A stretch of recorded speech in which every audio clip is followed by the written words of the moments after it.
Olá, meus amigos, boa tarde, boa noite, bom dia. Estamos aqui para gravar mais um vídeo da qualidade a qual vocês estão acostumados. Este se chamará A Brutalidade da Guerra. Então, espero que vocês me honrem vendo o vídeo todo, não saltando, porque todas as partes são importantes. Vocês só compreenderão tudo se virem tudo. Me deem o like, compartilhem, divulguem e se inscrevam no nosso canal. Ative o sininho, você saberá quando outro vídeo for gravado. Então, vamos então ao nosso texto, que foi anunciado como sendo a brutalidade das guerras. Completei 79 anos vividos em meio à filosofia. Uma das disciplinas dessa ciência, filosofia, é a moral. Pode mudar, mas até agora o ser humano tem sido o mais imoral de todos os seres da Terra. Não fica só aí. Seu sistema límbico, que está no meio dos dois cérebros, dos dois hemisférios cerebrais, sede das emoções, é capaz de liberar energia destrutiva em uma quantidade que nenhuma fera pode sequer supor. O ser humano, viu? Civilizado. Dizem que isto acontece ou aconteceu a partir da idade dos metais, o Neolítico, que no Paleolítico não havia essa violência. Não sou historiador, não vou garantir, mas os livros de história e os livros sobre o assunto dizem que no Paleolítico não havia tantas guerras, poucas, e guerras assim entre pequenos grupos, famílias. Aqui não, no Neolítico nós temos guerra contra povos, nações e países. Então, vejam só, por que vai acontecer isso no Neolítico? Porque vai aparecer a religião. No Paleolítico havia a magia, não havia religião. A magia se organiza. Os xamãs se tornam sacerdotes. Os caçadores se tornam guerreiros. Os dois se unem, dominam o povo, domesticam o gado, as plantas, constroem cidades. E assim fazem um mundo novo. Descobrem os metais. O primeiro do qual é o bronze. E aí, a religião vai ser a força motriz, porque o xamã e o sacerdote, e o rei, o líder, o caudilho, estão sempre juntos. Poder religioso, poder civil, vão sempre estar de mãos dadas. Tanto assim que aquele Deus que disse não matarás, ordenou ao seu servo que causasse grandes genocídios. Ele exterminou a tribo dos Amalequitas em nome de Deus, diz a Bíblia. Seus seguidores fizeram o mesmo que ele. Josué, Elias e outros. Elias é o exemplo que nós vamos pegar aqui. É um desses profetas, muito famoso e muito respeitado. Até por causa do mito, né, que é um mito, que ele subiu ao céu na carruagem de fogo. Mas não é verdade. Porque Jesus diz, ou crendo numa coisa ou noutra, ou no Antigo ou no Novo Testamento. O Antigo Testamento diz que Elias subiu ao fogo na carruagem de fogo. E o Novo Testamento, Jesus Cristo diz, ninguém subiu ao céu, a não ser que ele desceu do céu, a saber, o Filho do Homem. Quer dizer, eu. Só ele desceu do céu, portanto, só ele subiu ao céu. Portanto, ninguém, nenhum outro ser que o Antigo Testamento diga que subiu ao céu, de fato subiu. É, portanto, uma epopeia, é uma invenção. Mas é bonita, é impressionante, uma carruagem de fogo carregada por cavalo de fogo, levando um profeta para o céu e ele deixando o seu manto cair para o seu discípulo Eliseu. Mas aqui ainda estamos em Elias. Eliseu será o sucessor de Elias. Elias é corajoso. Baal e os seus profetas vieram da Síria. Lá a rainha Jezabel cultuava Axera e Baal, um casal que fazia orgias. Ou seja, a religião era a prostituição sagrada. A rainha tinha que ser a suma sacerdotisa, ou seja, a maior de todas as P. E o sacerdote de Baal, descrito em 1º livro de Reis 18, então vai ser um dos episódios mais marcantes. No Antigo Testamento, Elias é conhecidíssimo. E é dito, miticamente, que é uma epopeia, é uma invenção, que ele subiu ao céu no Monte Carmelo, após 3 anos de ser em Israel. Mas, não, no Monte Carmelo ele combateu os sacerdotes e sacerdotisas de Baal e Axera. Isso é uma história longa que envolve um sacrifício, onde ele manda vir fogo do céu para consumir o sacrifício dele e vem. E os profetas de Baal chamam e o fogo não vem. Então Elias fazia descer fogo do céu. Isso é público e notório. Vamos ver o detalhe. O desafio e o confronto está no livro dos Reis, primeiro livro dos Reis, capítulo 18, de 20 a 39. Elias desafiou 450 profetas de Baal e 400 profetas de Acera, que tinham um culto orgiástico, a prostituição sagrada, sustentado pela rainha Jezabel, que era a prostituta mor, para um confronto de fé perante todo o povo de Israel, já que Israel achava que a prostituição sagrada era uma. Então, aqui nós cabe uma figura ilustrativa que mostra Elias com um profeta de Baal que ele está levando para matar, com a espada do rei Acabe, que termina cedendo depois que vê o milagre que ele fez, fazendo descer um raio do céu, incendiando o sacrifício, as pedras, a água e tudo que estava ali para oferecer a Javé. Ele ganha e vai matar todos os profetas e sacerdotisas de Baal e Axera. Dizem que o Rio Jordão ficou tinto de sangue, porque Acabe deu a ele uma guarnição de soldados para ajudar. Então, ela sangrando um após o outro, cortando o pescoço de um e de outro. Por isso dizem os espíritas que João Batista é a reencarnação de Elias, primeiro porque está dito que Elias virá antes do Messias, e João veio antes do Messias. Segundo, porque os próprios fariseus da época de Jesus acreditavam que João Batista era Elias.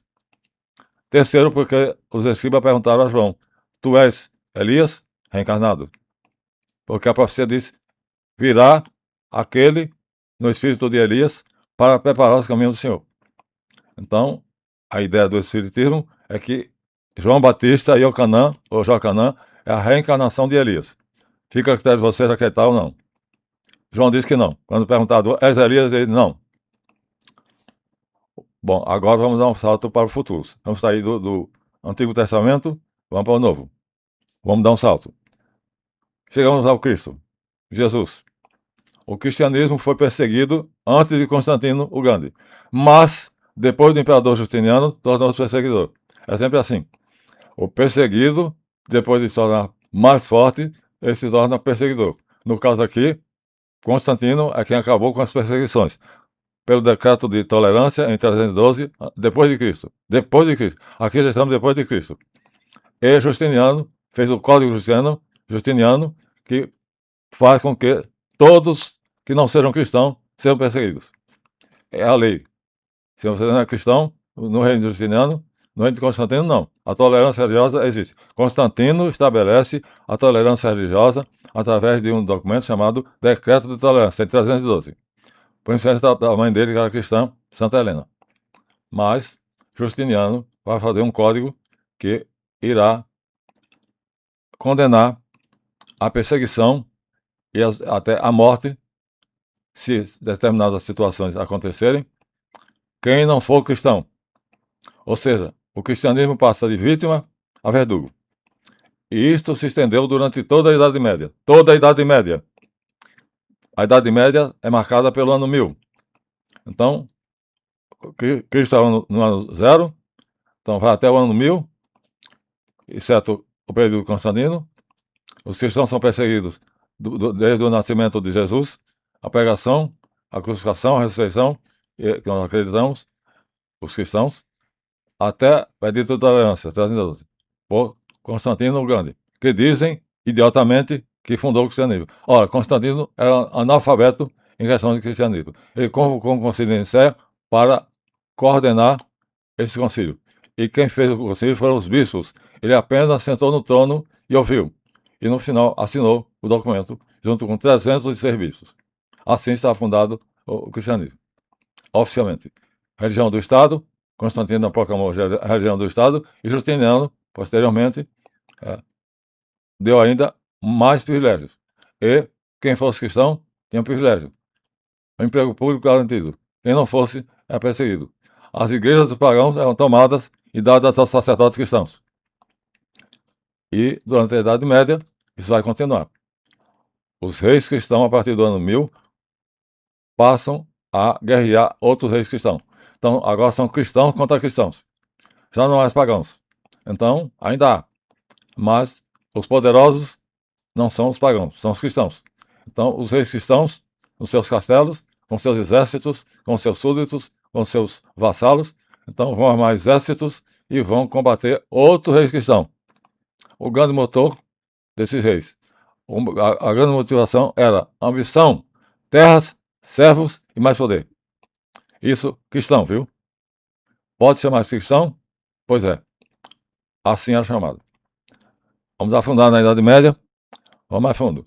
As guerras durante o período da Idade Média estiveram presentes em várias civilizações distintas e eram todas justificadas, sobretudo por critérios religiosos. Ou seja, o motivo da guerra era um rei tinha um cristianismo mais puro do que outro, então tinha que impor seu cristianismo aos outros. Esse foi o motivo do Concílio de Nicéia, acabar com essas diferenças. Não acabou.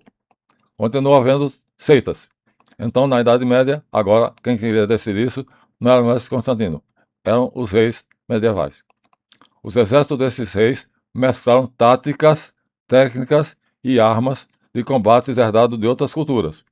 Portanto, engrandeceram seu arsenal, inventaram técnicas bélicas. A Síria é a mais poderosa de todas, a máquina de guerra síria é temível. E, quem quiser mais detalhe, tem aqui na enciclopédia Armas Medievais. Pode consultar. É só digitar armas medievais, etc. Então, aperfeiçoaram a arte da guerra.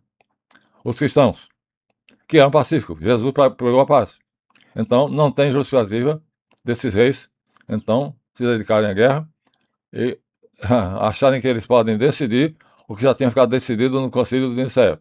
E depois, para corroborar a Nicéia e consertar o que tinha ficado mal feito, ao Concílio Niceno-Constantinopolitano, feito em Constantinopla, a cidade de Constantino. Constantino fundou Constantinopla, depois de vencer Maxêncio e tornar-se imperador único.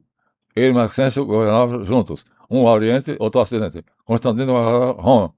Constantino governava Roma. Maxêncio, Bizâncio. Então os dois se enfrentaram, porque Maxêncio queria o poder sozinho, mas Constantino venceu. Aí é uma questão de um sinal que aparece no céu, uma bandeira, um lábaro, enquanto Constantino está no acampamento, acordado, preocupado, porque o exército Maxêncio é quase o dobro dele. Quando aparece uma bandeira, nessa bandeira aparece uma cruz. Constantino não tinha ideia do que era a cruz, não tinha ideia. E diz: sob esse signo, tu vencerás.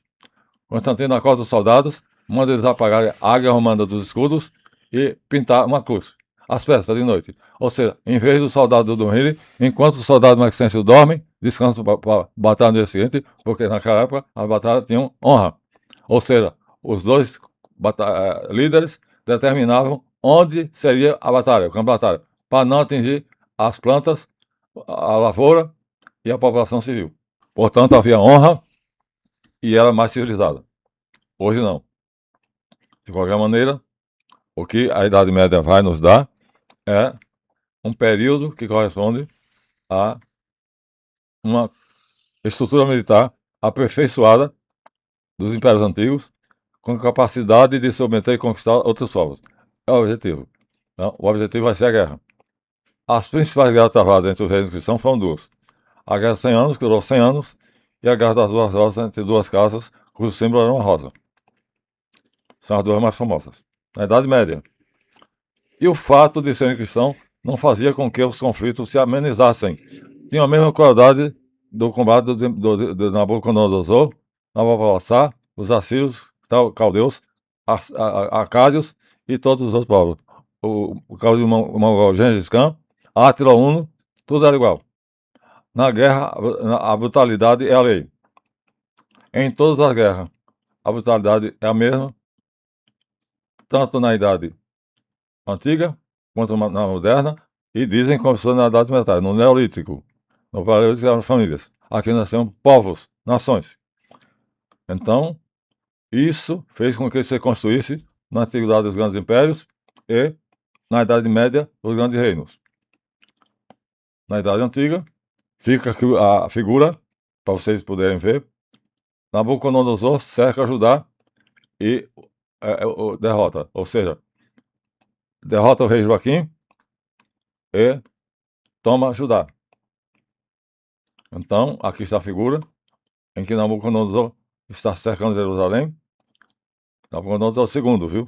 Só fala Nabucodonosor, mas o pai dele é quem funda o império. E ele, que já era dos Sargônidas, toma. O pai, Nabucodonosor I toma o Império Sargônida, fundado por Sargão II. Nabucodonosor II herda de Nabucodonosor I, mas o mais famoso é Nabucodonosor II, que é dito apenas Nabucodonosor, mais nada. Basta dizer Nabucodonosor, você já sabe, é ele. Aqui nós temos, portanto, uma figura bela, desenho, mostrando o cerco e destruição de Jerusalém por Nabucodonosor e da Babilônia no ano 586, antes de Cristo, tá? Voltamos. Resultando no colapso do reino de Judá e da casa de Davi. Por isso Jesus nasceu pobre. Por quê? Nabucodonosor destruiu o reino de Judá e Jesus herdaria. Isso, então, é uma coisa interessante, porque se não fosse a conquista de Jerusalém por Nabucodonosor levar os judeus prisioneiros, prender o descendente de Davi, o sumo sacerdote, sequestrar os objetos do templo sagrados. Então, se não fosse isso, Jesus seria rei. Teria nascido rei. Voltemos de novo. Agora vamos dar um salto para hoje. Hoje. Minha gente, espero que vocês estejam compreendendo. Estamos analisando as guerras no Paleolítico. Eram de tribos, famílias. No Neolítico, a idade dos metais. Paleolítico é a idade da pedra lascada. O Neolítico é a idade da pedra polida dos metais. E hoje, com essas armas, a máquina imbatível assíria e a coragem invencível dos reis assírios ou caldeus não se comparam ao que nos trouxe o progresso tecnológico. A ciência, a tecnologia trouxe progresso. Esse progresso atingiu também as armas, principalmente as armas. Porque a primeira coisa que se progride, que o governo financia, são os armamentos. Comunicações e armamentos são os dois grandes pilares para a guerra. Se você tem comunicação, se você tem armamento, então são as duas ciências que mais progridem na guerra, é a comunicação e as armas. Mas o que foi feito na Idade Antiga, no Neolítico, mais do que antiga, né? No início da humanidade, nos impérios antigos e na Idade Média, é brincadeira de criança, comparado com as armas modernas, produzidas pela engenharia atual, a partir de 1800. É descoberta, então, a bomba atômica e vai ser usada na Segunda Guerra Mundial, em Hiroshima e Nagasaki. Então, minha gente, essa arma chamada a bomba atômica é a fissão ou fusão atômica e é lançada para destruir duas cidades, porque a guerra tem acabado em 1945, mas o Japão não se rendeu, o Hirohito não se rendeu. Então, os Estados Unidos, o Pentágono, decidiu mandar o Enola Gay, que é o nome do avião que levava a bomba atômica, e ele desovou em cima de Hiroshima primeiro a primeira bomba atômica, caída do avião, como se fosse um ovo caindo. É um apocalipse. O cogumelo explode acima do solo. Por quê? Porque para matar mais gente, se a bomba explodisse quando batesse no solo, abriria uma cratera profunda e atingiria metade a superfície e metade o subsolo. A crueldade é maior, a perversidade é grande. Portanto, tem que ser acima do solo, muitos quilômetros. Para quê? Para matar mais gente. Ou seja, ela não fere a superfície do solo, não fere o subsolo. Ela vai matar só na superfície. Hiroshima. Portanto, aqui está o cogumelo. Vamos ver o que foi do legado macabro da guerra atômica. Em 6 de agosto de 1945, depois de Hiroshima, viria outra cidade, Nagasaki. Abriram as portas do inferno. Viram depois outros mísseis atômicos, mais comuns e em grande quantidade, como o Orishnik russo, que é o mais famoso, hoje, o mais poderoso, batizado de Satã I. E depois, a engenharia russa produziu o Satã II. Satã é o nome do Orishnik. É um míssil. E Satã 1 é o primeiro Orishnik. Satã 2 é 3 vezes mais poderoso, é o segundo. Essas são as armas que nós temos hoje. Agora, que pode ser usada a qualquer momento. Se for usada, a Terra vai mudar de aspecto. Por quê? Vejam, a bomba de Hiroshima explodiu muito acima do solo. Por quê? Para matar mais gente. Porque se explodisse no solo, destruiria o solo. E assim amenizaria a quantidade de pessoas que sofreriam. E o Pentágono queria mais mortes. Quanto mais gente morresse, melhor. Destruiu a cidade praticamente. As duas, Hiroshima e Nagasaki. Então, minha gente, o Orishnik é especificamente um sistema de míssil balístico. Um sistema. Portanto, é um complexo tecnológico da engenharia moderna hipersônico. Ou seja, que voa a velocidade maior do que o som, de alcance intermediário. Vamos definir com mais detalhe. O que é o Orishnik? É um novo míssil balístico que é capaz de levar uma coisa, é um avião capaz de levar uma bomba dentro dele. Desenvolvido pela Rússia, capaz de voar em velocidade hipersônica. Atinge cerca de 10 vezes a velocidade do som. Minha gente, atinge 10 vezes a velocidade do som. 10 vezes. Ou cerca, entre 3.000 a 5.000 km por hora. Entre 3.000 a 5.000 km por hora. O Orishnik atinge a velocidade de 3.000 a 5.000 km por hora, dependendo da sua fabricação e do seu objetivo. É projetado para carregar ogivas convencionais, que não têm esse poder destrutivo, não são atômicas, mas também nucleares, que são atômicas. Então, minha gente, estamos nas portas do inferno. A Rússia tem essa arma, e com isso ela ganhou a guerra. Já ganhou. Não, a OTAN disse que não tinha condição de enfrentar a Rússia depois que a engenharia russa apresentou essas duas armas. Já tenho 3. Já temos Satã 3. O terceiro é o Orishnik. Portanto, o primeiro foi utilizado com uma carga pequena na guerra contra a Ucrânia e Putin justificou dizendo que a Europa e os Estados Unidos e a Europa estavam abastecendo a Ucrânia de armas. Então, como resposta ao uso da ajuda ocidental, pelas armas ocidentais cedidas da Ucrânia, Putin manda um Orishnik, mas não atômico. Não tem, portanto, teor atômico, não tem carga atômica. Instalou bases na Rússia e na Bielorrússia. A Rússia está na crista da onda. Ganhou a guerra, não tem mais quem discuta com a Rússia. Agora vai ditar a ordem multipolar. A China financia, a Rússia fabrica.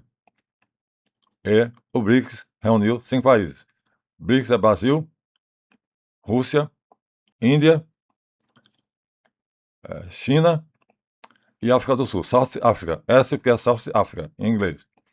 Portanto, a Rússia usou, repetimos, no dia 9 de janeiro de 2026, mísseis hipersônicos que não tinha usado há muito tempo atrás. Precisamente desde novembro de 2024, como um aviso para intimidar a Ucrânia e desencorajar potências ocidentais e europeias a ajudar a Ucrânia. Ou seja, não adianta ajudar a Ucrânia, vai ser tempo perdido, dinheiro jogado fora, porque eu tenho armas que vocês nem supõem. Quando ele lançou na Ucrânia os mísseis, os Orishniks sem carga atômica, a Europa não sabia ainda o que era Orishnik, não tinha ideia. Os Estados Unidos não sabiam o que era Orishnik, o Pentágono não sabia, a OTAN não conhecia ainda essa arma, era desconhecida. Não tinha carga atômica porque elas são aviso. Não mandem armas ocidentais para a Ucrânia. Eles estão mandando só um aviso. Em 9 de janeiro de 2026, ele manda o primeiro míssil hipersônico, não tem carga atômica para a Ucrânia, mas a destruição é imensa. Destrói vários armazéns de armas de guerra, vários acampamentos militares, estruturas de petrolíferas, fábricas de armas, então causa um estrago enorme. Vladimir Putin e a Rússia quis passar um tipo de recado usando esse míssil. Ele não usava desde 2024. Agora, em 2024, não tinha carga atômica. Agora tem. mas ele ainda não usa, ainda não usou. Só usa o míssil sem carga atômica. O que é que quer dizer? Não mandem armas para ajudar a Ucrânia, porque vocês só vão fazer com que a guerra se prolongue, que a Europa sofra e que os Estados Unidos quebre. Nós vamos desdolarizar a economia mundial. Isso é só um aviso. Portanto, ele pelo menos avisou. Agora vamos encerrar. Notícia da CNN Brasil, vinda no YouTube. Há quem diga que a Rússia só atinge alvos precisos, com precisão cirúrgica. Ou seja, o exército russo, os generais russos, calculam com precisão cirúrgica os seus objetivos, as suas as vítimas, que só são militares. Só acampamentos militares, ou então construções que são fundamentais para que a Ucrânia seja forte, tenha poder. Então, acabou o poder da Ucrânia. A Ucrânia está reduzida a nada. Putin já disse, o Volodymyr Zelensky deve renunciar, porque a Ucrânia já não tem mais presidente. Trump concordou. Eu não considero mais o Zelensky, o palhaço que virou comediante e depois presidente da Ucrânia, como presidente da Ucrânia. Então, a agenda do Putin é a paz será feita só quando não basta ter conquistado a Crimeia, não basta ter conquistado Odessa, não basta ter conquistado o litoral ucraniano, nem o Mar de Azov, que é a única que não congela no inverno.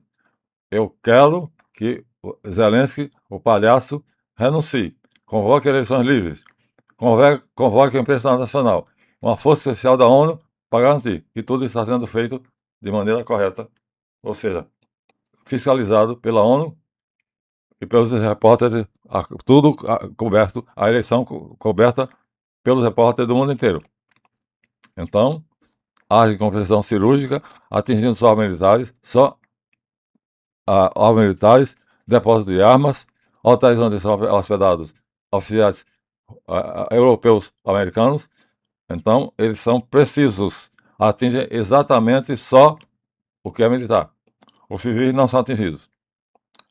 Enquanto isso, dizem que o Irã e Israel, ao lançarem seus drones ou mísseis, não fazem nenhuma diferença. Se houver civil, se houver militar, o Irã está se incomodando, está se lixando. Israel está se lixando.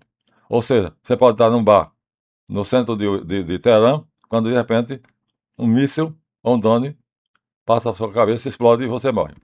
A mesma coisa de Israel. Netanyahu, para provar que não tinha medo, então, recentemente, saiu de casa, saiu da casa dele, sentou no bar, tomou um café, voltou para casa.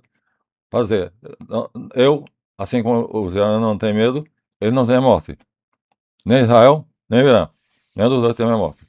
Então, eles se misturam na multidão e se misturam com o povo, e assim, pode vir bombas, pode vir, mas até agora não foram usadas armas atômicas. Até agora não foi. Nenhum deles usou. Israel tem um arsenal atômico grande, mas não pode usar, não teve tempo. O Irã destruiu as bases balísticas de Israel. O Irã destruiu as bases balísticas de Israel. Israel destruiu a metade das construções de petrolíferas iranianas. Cada um causou um prejuízo enorme no outro. E os dois continuam lutando. Parece que os dois não chegarão a um consenso. A Rússia já tomou partido do Irã. A China já tomou partido do Irã. A tendência dos Emirados Árabes, do Catar, desculpa, da Arábia Saudita, então o Irã está arrastando com ele a Arábia Saudita, os Emirados Árabes e a população muçulmana do mundo inteiro. Enquanto isso, os civis iranianos, em multidão nas ruas, fazem protesto. Os civis israelenses fazem protesto. Mas as cidades em que os civis iranianos pedem para que o governo iraniano seja mais rigoroso. Então, aqui nós temos uma figura que encerra, mostrando a população de Israel, ou seja, o povo israelense, dizendo que quer, numa praça, que seja posta fim à guerra. Acaba a guerra.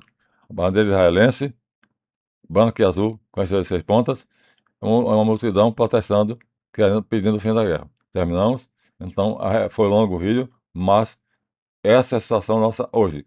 Se Putin decidir, se a Europa provocar porque os Estados Unidos já desistiu. A OTAN desistiu. Quem continua é a Europa só. Ou seja, só Bruxelas, a União Europeia. O doido do Trump, o cabelo arrepiado, não quer nem saber de ligar com a Rússia. Mas a Europa diz que vai tentar. Vai continuar tentando. Mas tem perdido. Já está perdida a guerra. Até porque o gás europeu vinha da Rússia. E a Rússia fechou as torneiras. Agora vem dos Estados Unidos. Em garrafões, custa uma fortuna. Na Rússia vinha vizinha, encanado. Então, Putin ganhou a guerra e vai ditar as condições da paz. Israel protesta contra o estado de guerra, ele quer paz. A cidade de Davi é a cidade sagrada, então, e o Irã alterna. Tem cidades que pedem a paz, os habitantes vão para a rua pedir a paz, e outras que querem mais rigor na guerra. Assim estamos nesse mundo hoje, ano 2026, nessa situação. Até o próximo. Me honrem, deem o seu like, se não deram até agora. Se não, revisem se estão inscritos, se continuam inscritos. Muita gente inscreveu-se no início. Agora pode ter sido cortado. Verifiquem, né? E divulguem para nosso canal crescer. E essas notícias serem dadas para que nós possamos abastecer vocês de verdade e de temas sérios. Porque a internet está cheia de merda. Então, vamos adiante. Até o próximo vídeo. Esse é vindo aqui, porque, como diz Belen Suede, cavalo não dá escada. Até o próximo.